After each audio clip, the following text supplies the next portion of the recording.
I'm sorry about that. Okay. So we're here with Chief Dean Sayers of Batchewana First Nation. Thank you for being with us online today. We've just come through another grueling day of court for you. We're into the 9th year at this point. Can you share with us what your impressions of today? What was the outcome of today? Well, the Crown is asking to have the charges against Batchewana First Nation withdrawn after 9 years of all kinds of legalistics that were happening, and I'm really disappointed in the Crown. There is some recognition and acceptance on the part of the Crown in the courtroom today that they didn't conduct themselves in an honorable way through this process, and they are going to cover some costs.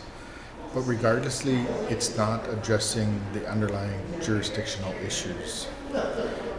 My preliminary research shows that the logging industry is probably worth upwards close to $500 million to $1 billion a year annually in this particular area. Okay. And it makes sense that Ontario is going to go to whatever extent necessary to have these charges withdrawn and not be dealt with, so that the comfort level will be maintained by the existing foresters and forestry companies out there, leaving us on the outside looking in and living in poverty. We're not accepting of that outcome.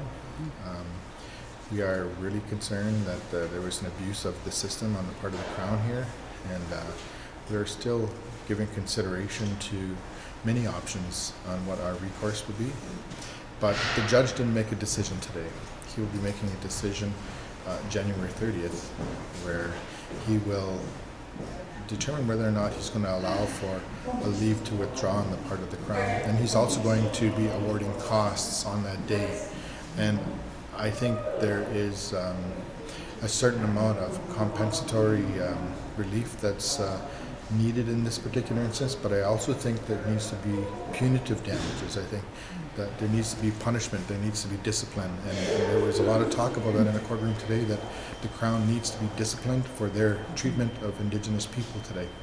So that's still not going to resolve the outstanding issue, so we will still continue. We're not going anywhere. We're resilient people, and we will find justice, and we will find our rightful place once again with our relationship with the protecting of our ancestors, our relations with the forest and the water, and we're going to fulfill our obligation, and we're going to do that by whatever means necessary. Thank you.